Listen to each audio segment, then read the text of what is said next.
human evolution no started for evolution and about migration. So migration ni mu no and about trading say afie didi dwa edwa ni mu na technology bae technology mu na digital age aba isi abaabi a wiase adu ye secret of immortality kwanya nipa benyi ache ayera me ntwa no I think say me hu video na me post it seems say United Nations sisi ano omo organization bi wono me mbodi because are they secret omo knowledge of mine say scafo bi wo US omo wu a ya freeze omo simply because omo gidi say one day science bit me awaken the brain cell and many person so about life into ya share that freeze omo say be omo pro.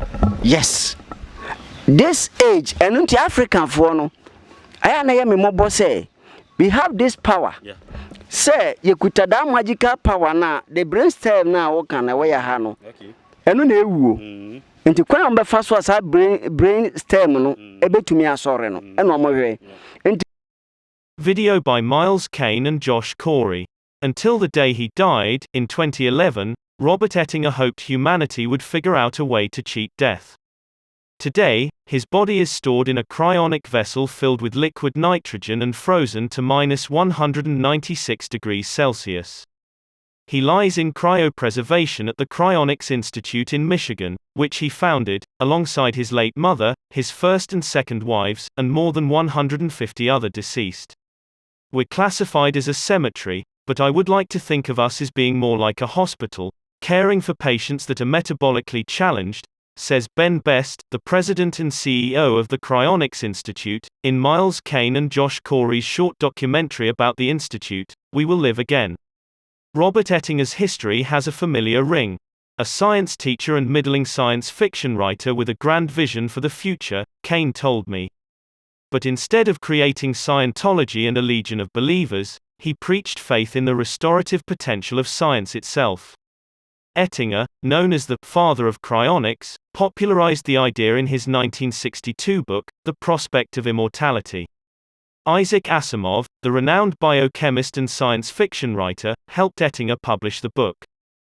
Cryonicists believe that technology will sufficiently advance to a point where cells can be rejuvenated and the aging process reversed. In practice, legally deceased patients arrive at a cryonics facility packed in ice. Cryonicists interrupt the dying process by draining the blood from the body and perfusing the corpse with a mixture of antifreeze and organ-preserving chemicals, known as cryoprotective agents. The body is then transformed into a vitrified state and lowered into a below-freezing chamber filled with liquid nitrogen, where it lies in wait for a future generation to restore it. As of 2014, there were more than 300 cryogenically frozen individuals in the United States, another 50 in Russia, and a few thousand contracted members who had signed up to be frozen upon death. I'm thinking that in 50 to 100 years, people will start being recovered, Best says in the film. People will be rejuvenated to a youthful condition, and any disease they had, cured.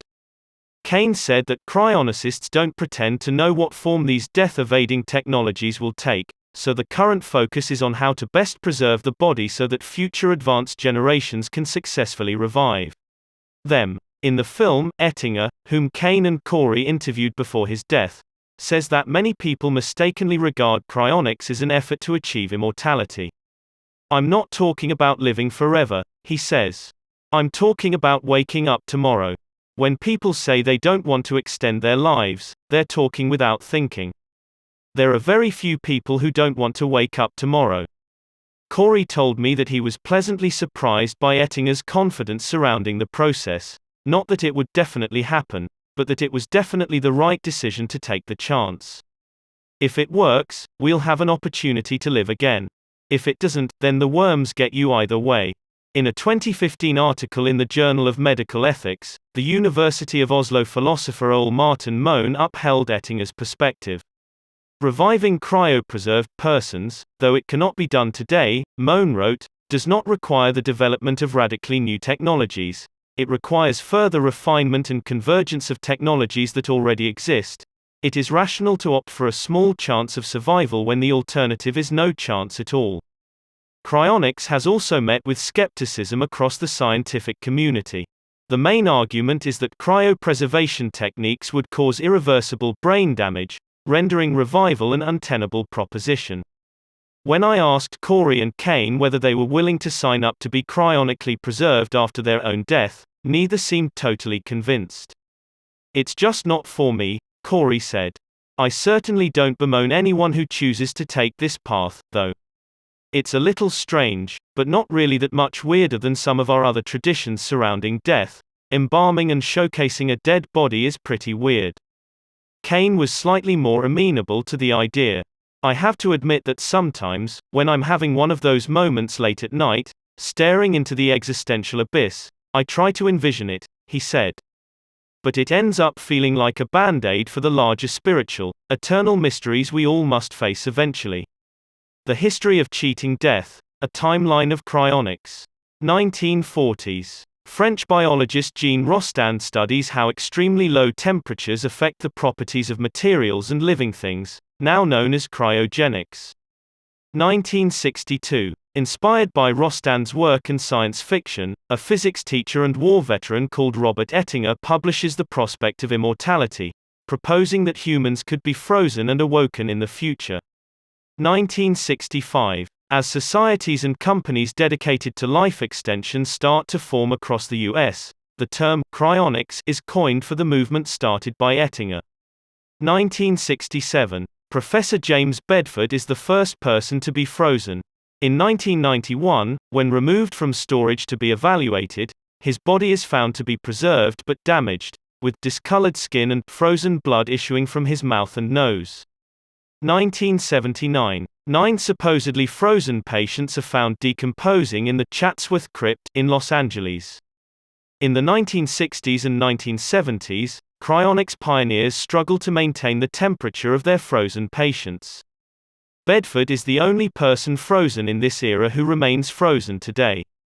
1980s. Cryonics companies start freezing people's heads but not their bodies, known as neuros, based on the idea that our brains could be transplanted, supported by machines or uploaded to computers in the future. 1999. The first baby is born from eggs that have been frozen. 2002-03. The first whole organ, a kidney, is successfully vitrified, turned into a glass-like state, thawed, and retransplanted back into a rabbit, where it appears to function normally. 2015. Experiments appear to show that microscopic worms can survive cryogenic freezing and retain memories from events that took place before they were frozen.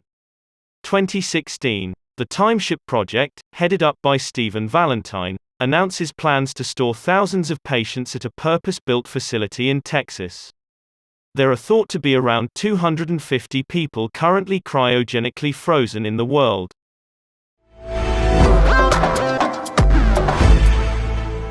Na abayiye no motive ne say ye be ma nipa live forever and ever ntina ne nananom no mo nyine no because of haban bi ne name mo yu nti omo ye omo adwen say ya ba this immigration ye be say African power no nti omo botai ne say so omo ntumi anya omo ntumi create kingdom because nipa ne bayifo oben wo be say wo niema ye nka no na o pese o chichiri kuro na de yemfa Ghana hanya example ye politicians said o mu die sikai na Ghana abayifue organization na nka abayifue do so anka yankuku MPs bebre ministers bebre nke kuku wo mu ento om de legend be suppress that African black power